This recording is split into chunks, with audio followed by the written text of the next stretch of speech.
जंगल के एक कोने में रहती थी चीकू नाम की लोमड़ी। चीकू अपनी चालाकी और झूठ बोलने की आदत के लिए पूरे जंगल में मशहूर थी। जानवर उसके मजाक और कहानियों से तंग आ चुके थे, लेकिन चीकू को अपनी शरारतों में बड़ा मजा आता था। एक दिन उसकी जिंदगी में ऐसा हुआ कि इसने सब कुछ बदल कर रख दिया। अरे दोस्तों, पता है, कल मैं नदी के किनारे बैठी थी और अचानक एक मछली उड़ती हुई आई और बोली, चीकू, तुम्हारी कहानियां सुनकर तो मैं भी पंख उगाना सीख गई हूँ। अरे चीकू, तुम्हारी कहानियों में इतना नमक और मिर्च डालती हो कि मेरे कान भी शर्मा जाएं। तुम समझते नहीं गोलू, मैं साधारण लोमड़ी नहीं, जादूगरनी हूँ। एक दिन मेरी बात जरूर मानोगे। जंगल में घूमते घूमते चीकू को एक चमचमाती मशीन दिखाई दी। उसने क्यूरियोसिटी के साथ मशीन को देखा और उसके बाद तो उसे ऐसा लगा जैसे उसे सोना मिल गया हो खूब सारा। उसने सोचा अब तो मैं जो भी करूंगी वो सब सच हो जाएगा। ओहो, ये क्या है?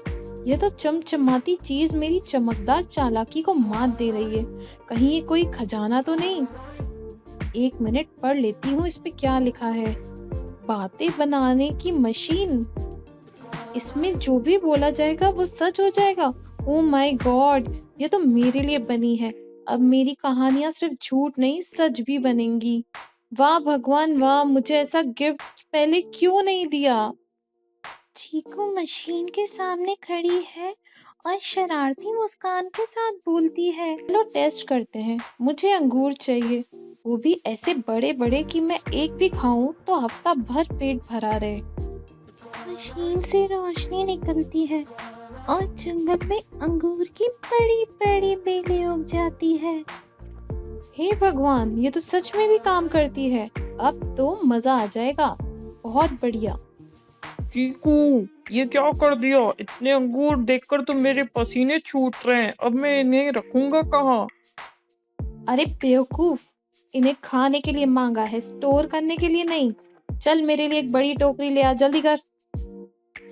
जैसे जैसे चीकू की इच्छाएं बढ़ती गई, मशीन जंगल में अजीब अजीब चीजें पैदा करने लगी। कभी कुछ कभी कुछ। चीकू ने कुछ ऐसी इच्छाएं मांगी जिससे पूरा जंगल ही बिखर गया। सब कुछ उल्टा हो गया। अब मुझे इस जंगल में राज करना है। मशीन सुनो, एक सोने का महल बनाओ जो सूरज से भी ज्यादा चमके। और हाँ, उसके दरवाजे हीरे के बनाना। अरे चीकू, ये क्या किया? ये महल देखकर तो इंसान भी यहाँ आ जाएंगे। फिर हम सबको चिड़ियाघर में डाल देंगे। क्या कर रहे हो? गोलू, तुम हमेशा नेगेटिव सोचते हो। थोड़ा अपनी सोच में चमक लाओ, जैसे मेरे महल में है। चलो, अब सब मुझे चीकू रानी कहकर बुलाओ। चलो जल्दी करो। चीकू ने सोने का महल मांगा और महल सच में प्रकट हो गया। फिर उसने मजे के लिए एक विशाल खरगोश मांगा जो हाथी जितना बड़ा हो। लेकिन खरगोश तो तबाही मचाने लगा जंगल में।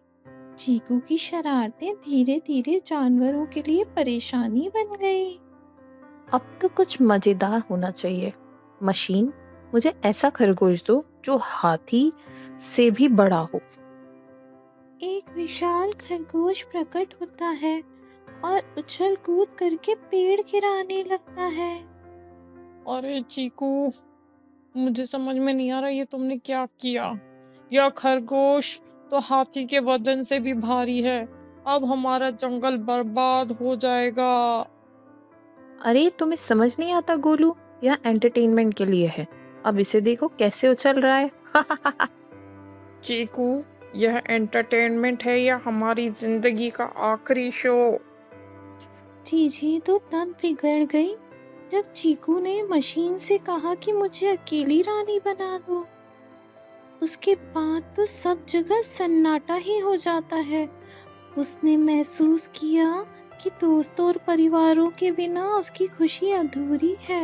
अब मैं इस जंगल की अकेली रानी बनना चाहती हूँ। मशीन, सब जानवर गायब कर दो। बस मैं और मेरा महल रहने दो। वाह, सब गायब। अब यह पूरा जंगल मेरा है। कोई डिस्टर्ब करने वाला ही नहीं है यहाँ तो। बढ़िया। कितनी देर हो गई, मैं कब से अकेली हूँ। अब मैं किससे बात करूंगी। मेरा मजाक सुनने वाला कोई नहीं है। और ये मैंने तो खुद को अकेला कर लिया। ये मैंने क्या कर दिया। अकेलेपन से परेशान होकर चीकू ने मशीन से पास जाकर माफी मांगी।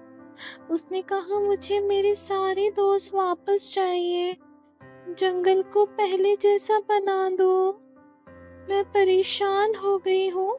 मुझे अकेला नहीं रहना है। मशीन, मैं गलत थी। प्लीज मुझे मेरे सारे दोस्त वापस चाहिए। जंगल को पहले जैसा बना दो। मैं अकेले नहीं रह सकती। Please machine. मशीन से रोशनी निकलती है और सब जानवर वापस आ जाते हैं। चीकू, तुमने फिर से शरारत की।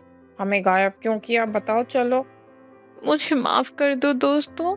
मुझे समझ आ गया है कि दोस्तों के बिना सब कुछ अधूरा है। अब मैं कभी भी लालच नहीं करूंगी। I am sorry. चीकू को उसकी गलती का एहसास हो गया। उसने मशीन से सच्चाई और अच्छाई की बातें बनानी शुरू की और फिर जंगल फिर से हंसी और खुशी से भर गया। तो बच्चों, इस कहानी से आप क्या सीखे? मैं बताती हूँ। झूठ और लालच हमेशा अकेलापन लाते हैं, लेकिन दोस्ती से सब कुछ सुंदर बन जाता है। तो मेरे प्यारे बच्चों और दोस्तों, मुझे कमेंट करके ज़रूर बताना कि आपको ये कहानी कैसी लगी। जल्द मिलते हैं फिर नई कहानी के साथ। और हाँ दोस्तों, इस कहानी को लाइक और शेयर ज़रूर करें और इस चैनल को सब्सक्राइब करना बिल्कुल ना भूलें।